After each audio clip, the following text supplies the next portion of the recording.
Isip ko, diretso ka na eh. Sure ka ba? Sa ngayon, yun yung sasabi ng takot. Ikaw Hindi. kaya mo. Oo naman. Ako pa nagtanongin. 1, 2, 3! Libot Pilipinas!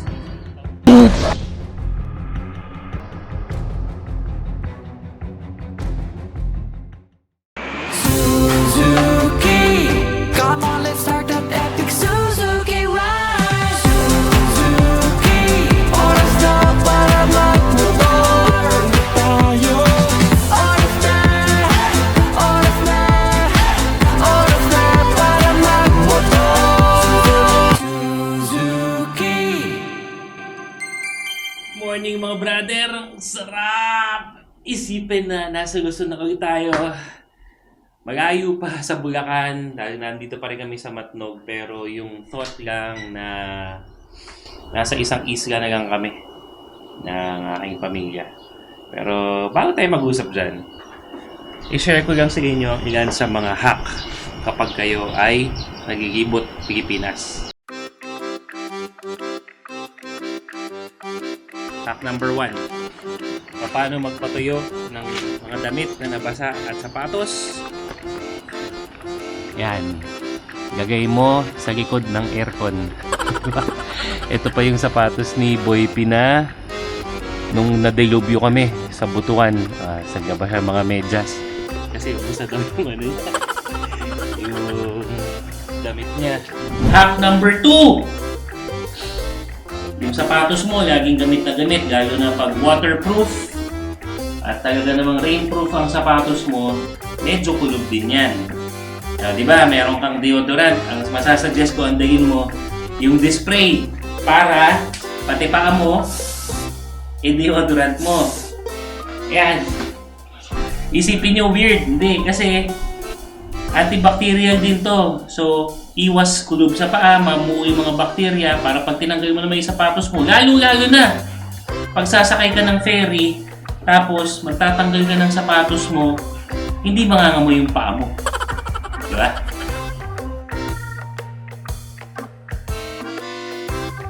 Good morning! Luzon! Luzon na kami! Pero meron pa tayong 600 kilometers bago makauwi. Papakita ko, i-flex ko sa inyo yung adik kong kasama. Si John Pax niya. Sa kapag-aging bro kagabi? Galing bahay, Laguna. Laguna, tapos nagpunta kayo dito para? Sunduin ko na kayo. So, Pinatid ko kayo eh. O, susunduin ko na kayo. Hindi, sinabi mo kay Bumilan Box, hindi yun yun eh. Ah, sinabi ko? Natatagalan na kasi ako, tagal niyang umuwi. Alright, tara! Let's go!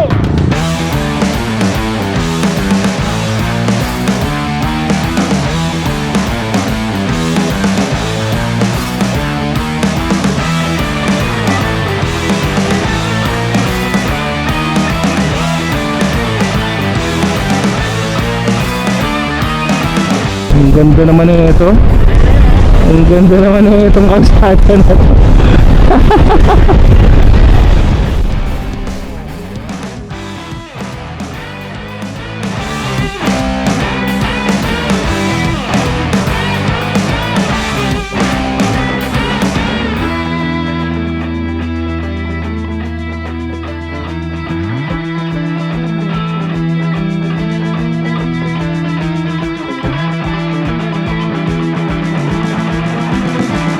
Grabe naman tong kalsada na to.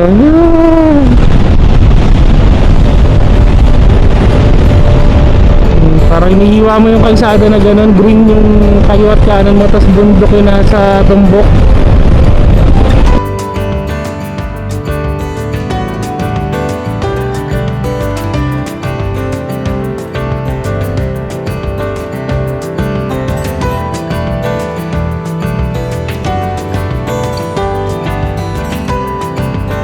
Mga brother, so yun nga update, dito pa rin tayo sa Sorsogon.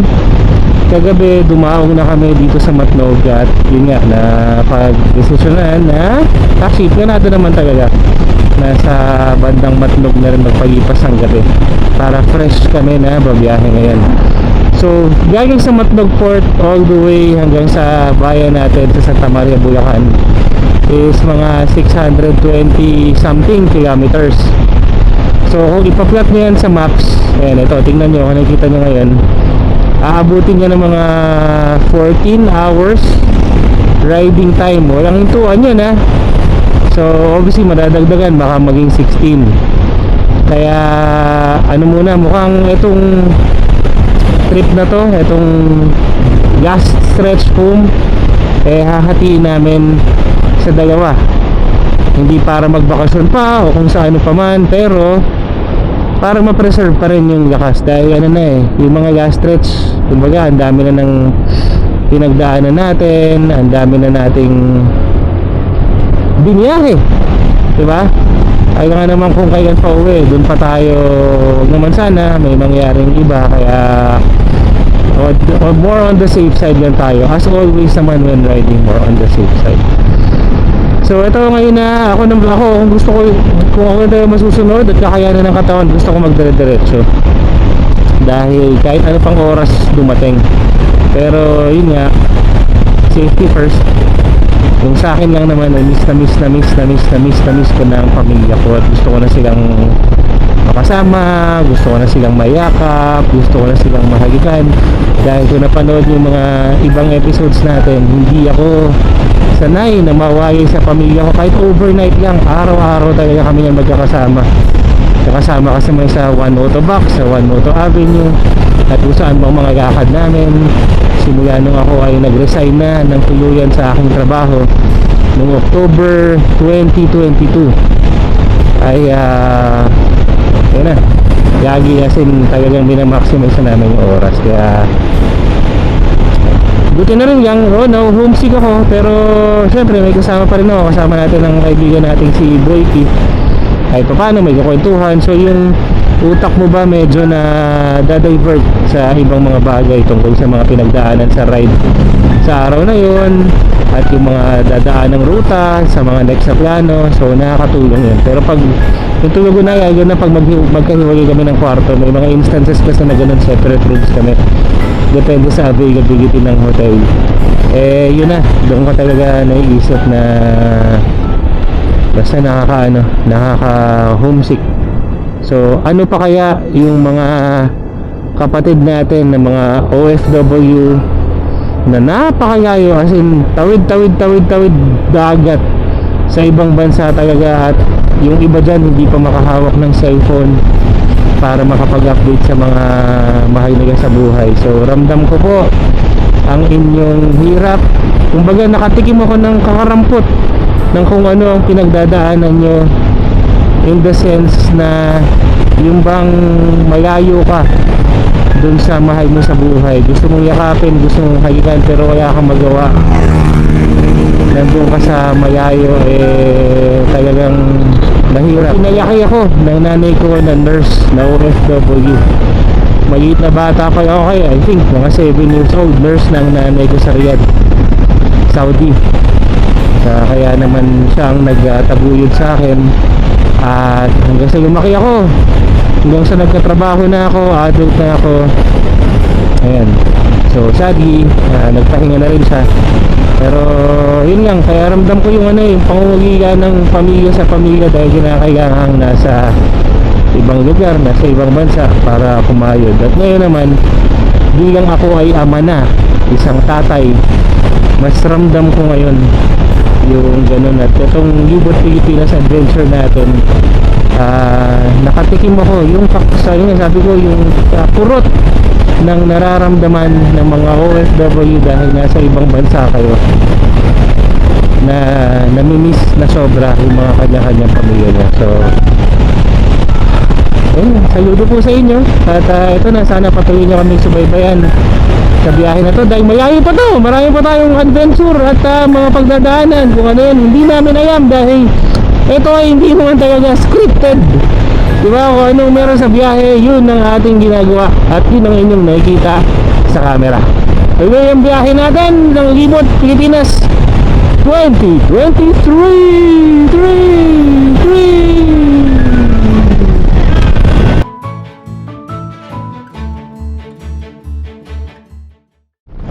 coastal road na to bro, bago lang. Oo nga, mukhang ano pa. Pero yun nga, mukhang bago-bago pa rin talaga yun. Ito. Hindi sa tatagos ka pa dito sa mga parang may mga sa kabila yung mga business establishments, yung mga main road na. Ito yung coastal, yung ganda. Ayan na. Tapos ang linis ng light. Okay mga brother, bago tayo magtuloy-tuloy sa ating biyahe, dito muna tayo sa Black Pepper. Sir, kayo po Sir Dexter? Opo. Si Juan po, nice to meet you po. Ito mga brother, so yung main restaurant nila nandun sa harap. Pero ito, may spot pa rin dito, medyo may privacy ng konti. Si Sir Dexter nga pala, ang pinsan sir no, semi-pogi. Ni Brother Michael Buku. Siya yung nag-refer sa atin dito. Ayan. Joel bro, musta? Looper din yan, Philippine Looper. Ayan, sige pa, dito muna tayo. Tapos na ang usapan sa Bicol Express. Ayan okay. Mukhang pagkakain, hindi tayo babiyahe, matutulog tayo na to. Ayan, paborito ko yung Bicol Express. Tapos, yung bulalo, tsaka pinangat. Nung nakaraan nandito si Grabe. Tapos may pa, roasted chicken. Grabe naman ang black pepper. Grabe naman ang magbabayad. Ang tanong, yung matitira, ibabalot ko ma. Oh, ikaw na magbabayad eh. Binuhuli mo, papahirapan ka dyan mamaya. Kaya na tayo. Sir, tara, sabay-sabay na po.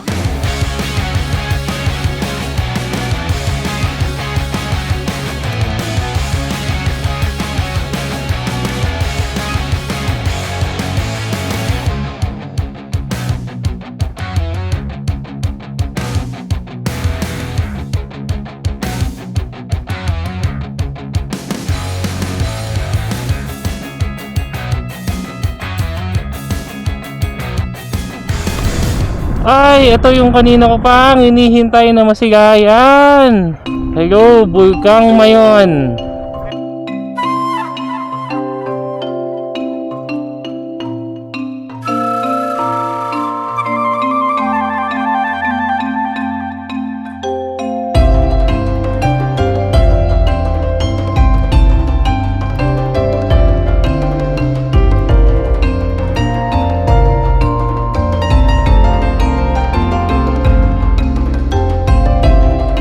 Kasi kanina pa kami dumadaan, hindi, parang may mga nakatakip na ulap sa kanya, nasa kabila. Ngayon paikot kami.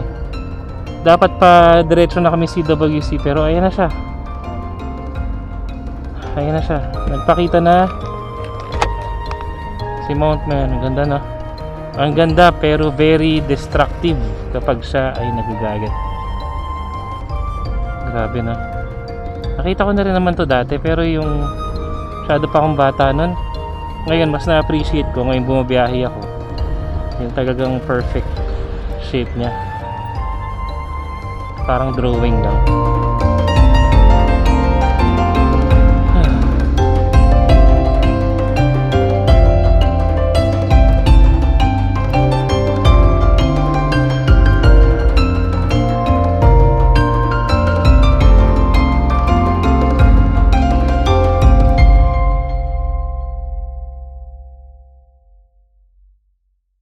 Okay mga brother, so dito na tayo sa Kamsur. Dumaan nga kami saglit dito sa Kamsur Water Sports Complex. Actually nag-coffee lang kami doon, tsaka may dinaanan ng kaibigan, pero hindi ko na binidyo. Inabot na kami ng gabi dahil kita nyo naman, nag-lunch tayo sa Black Pepper. Tapos may mga dinaanan pa rin tayo ng mga ibang kaibigan din ni Boy P na kumbaga matagal na rin humihirit na madaanan. Kaya eto, so far, time check tayo, it's 8:15, 8:10 in the evening. Ginabi na, kasama pa rin natin si Boy P, si John Pax nasa likod. Tapos si Escape Manila, ay kasama na rin natin, nakasama natin sa Escape Manila galing Pambutuan, nakita rin natin sa Samar at nagkita-kita rin dito sa Bicol. Ngayon babagtasin namin ang kalye papunta ng Tagkawayan, Quezon. So sabi ko kanina, magpapalihati namin yung biyahe, papalipas kami ng gabi para hindi naman masyadong sagad, pero tatansayin din namin yung sarili namin. Kumbaga pagdating namin ng Tagkawayan at kaya pa naman, idedire-diretso pa namin.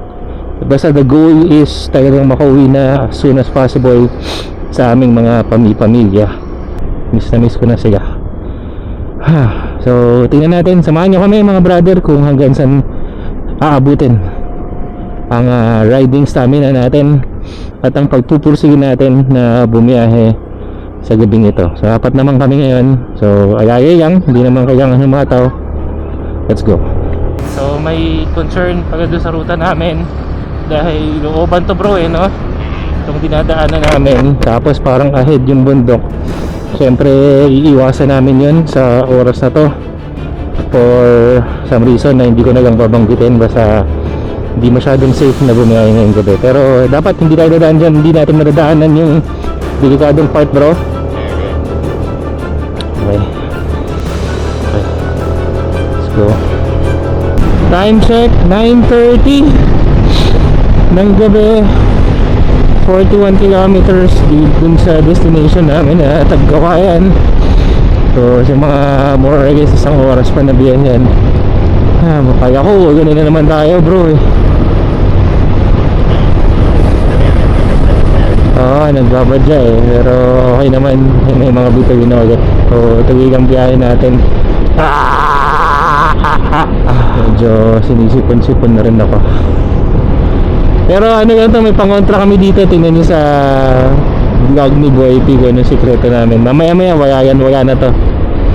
May pangontra kami dito. Hindi tayo sa gitna. Ito yung disadvantage syempre pag biyahe ng gabi, mga butas-butas na ganyan, ayaw natin malaglag. Earnings ko, destination reached.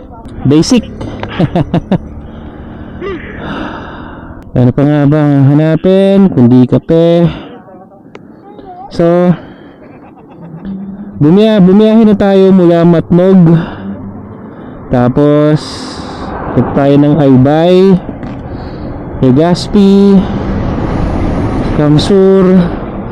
Ngayon nandito na tayo sa Tagkawayan. Medyo malayo-layo na rin yung distansya na biyahe natin, pero personally parang kaya ko pa. Mukhang kaya ko pa. So may itatanong ko kay Boy P mamaya kung papayagan niya na rumekta na ako pabulakan. I mean, kung magkakasama kami, syempre mas maganda. Pero kung ako lang, titingnan ko lang kung kaya ko. Sa tingin ko kaya ko pa. Pero mga 300 plus kilometers, so mga 7 hours na biyahe. Time check ngayon 10:45 na ng gabi. Tapos ito pa yung dadaanan from dito sa Tagkawayan papunta ng starting point namin. So kaya natin. Sobrang gusto ko lang talaga makauwi. So maghapon naman tayo bubiyahe. Siyempre sama natin kape para tuloy-tuloy. Pero yung energy ko okay pa Pero para lang may pang punch tayo. Ayun. Kape pa rin tayo. Spy nga lang konti.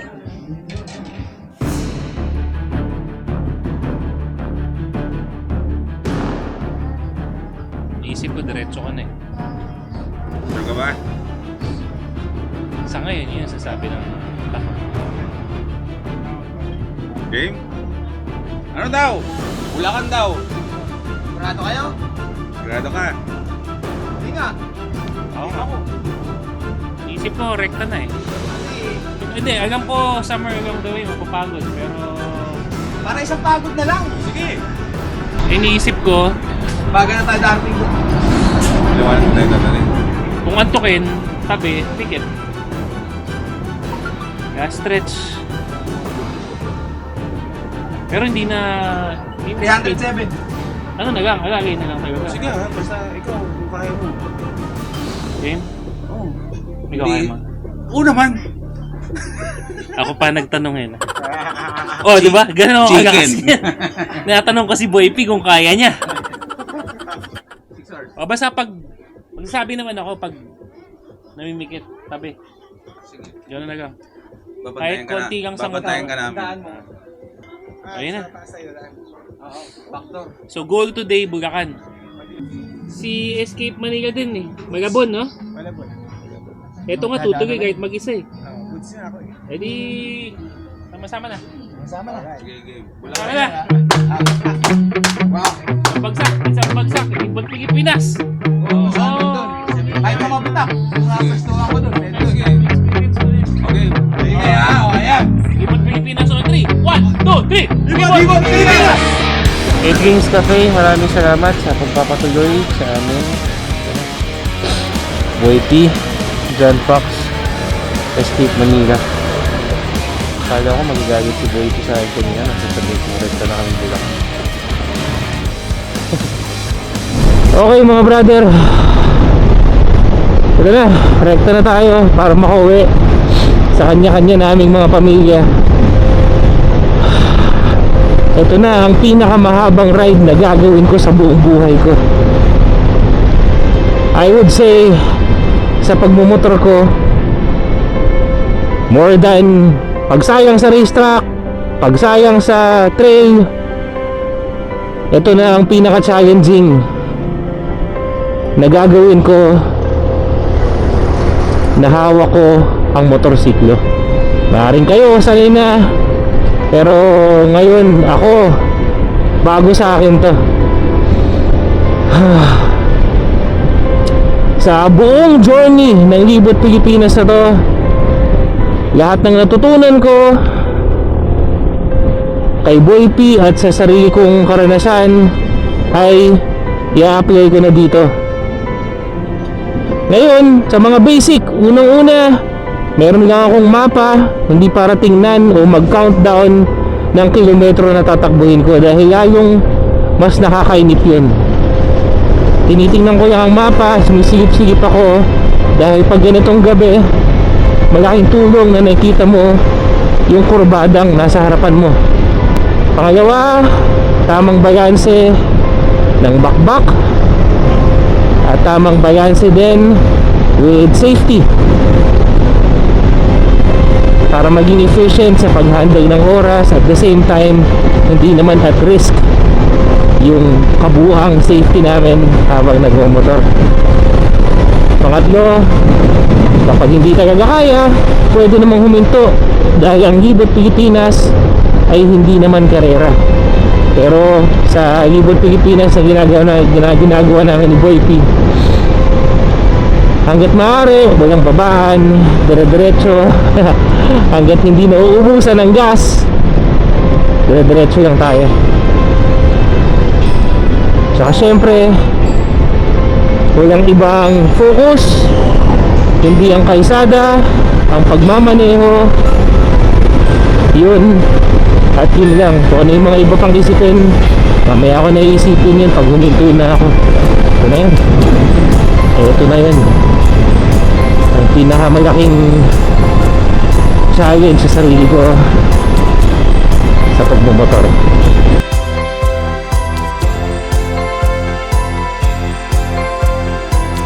Time check, 1:45 AM. Yung challenge mga brad, malamig yung bato ng hangin.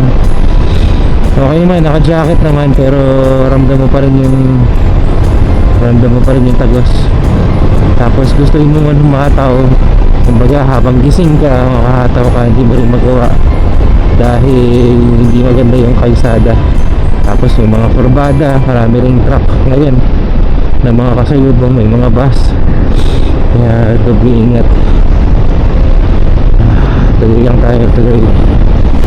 Time check mga brad, mga 2:20. Hindi ko na lang titingnan ko ilang kilometro pa para hindi ako mainip. Pero nasa bandang Quezon pa rin tayo. Tuloy pa rin ang biyahe natin. Yung antok ko, kaya pa ako nararamdamang antok sa ngayon. Yung mata, yung katawan, okay pa. Yung sa leg lang, dito sa may likod, medyo ngalay lang. Which is normal lang dahil umaga pa tayo nagmomotor. Simula mga 9:30 ng umaga.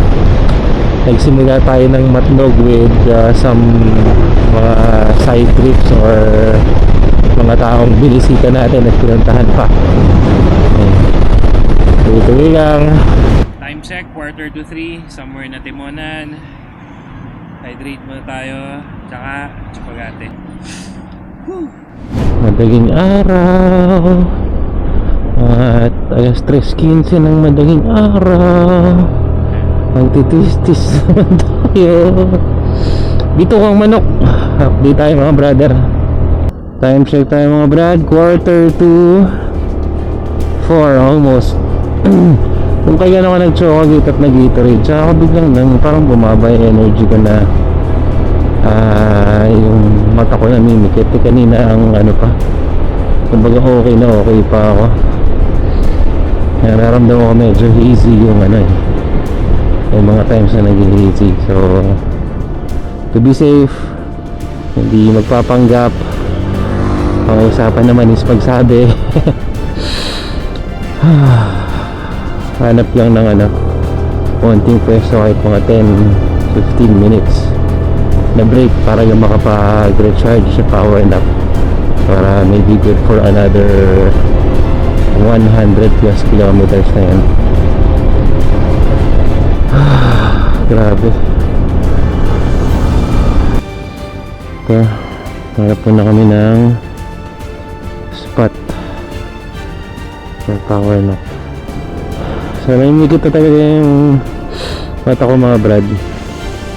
Kaya hanap lang ng konting pikit lang. Kaya ipilit natin, mahirap na. Kaya ito habang biyahe hindi talaga sanay pa. Okay, sabi nga to, pikit muna.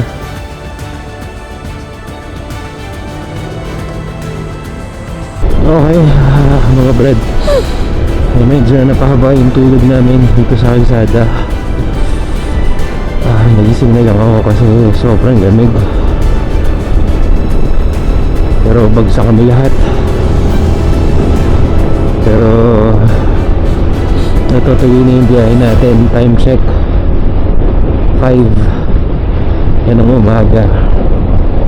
167 kilometers to go. Nasa bandang Quezon pa rin tayo.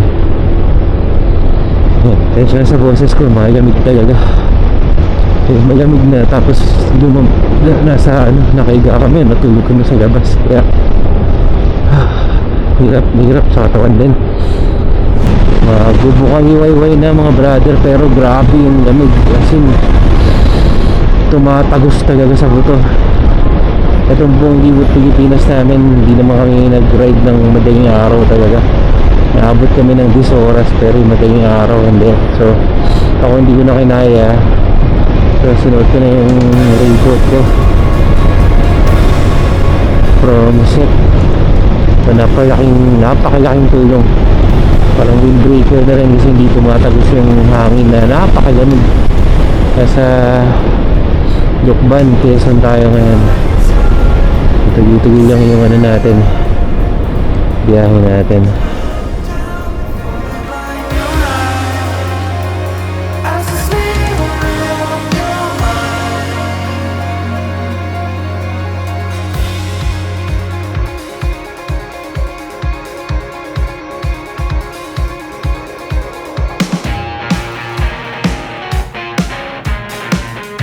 Ay, EDSA na rin. So wakas, medyo nagkahiwalay pa kami ni Boy P papasok dito sa EDSA. Pero magtatagpo rin yan pa uwi ng Bulacan. Kaya nahihiya para sa mga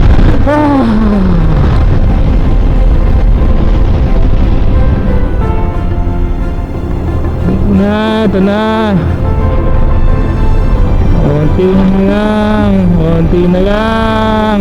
Konti na lang.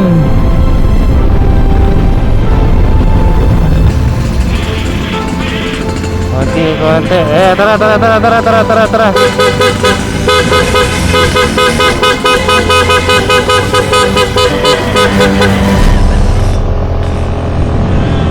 Konti pa, konti pa. Doon na ang aking pamilya. Doon na ang aking pamilya.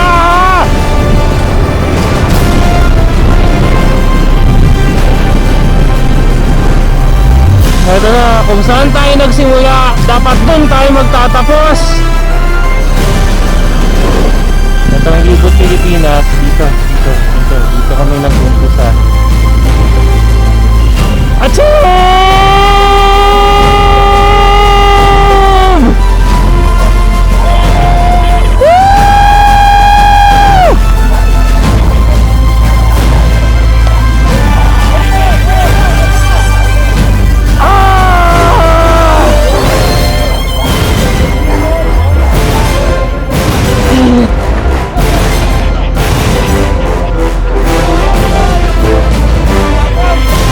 Teka, hindi ako kita sa camera! Libot Pilipinas! Baby!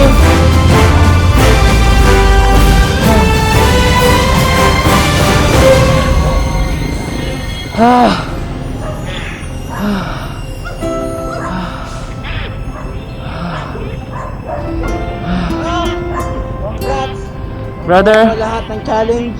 salamat Lalo ngayon, sa ang pinaka last day. paghatid. Grabe yung ginawa natin yun, ha? Grabe yan, grabe yan. Note to Bulacan. Wavy, hey brother. What are Philippine bloopers? Right now, this is for third time. Yeah! Grupa!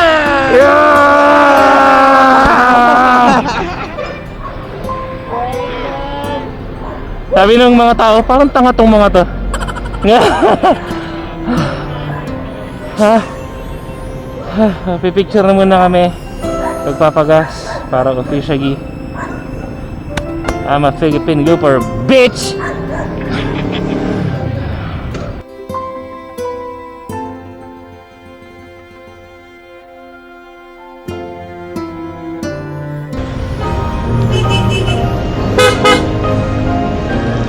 I'm home! I'm home! I'm home!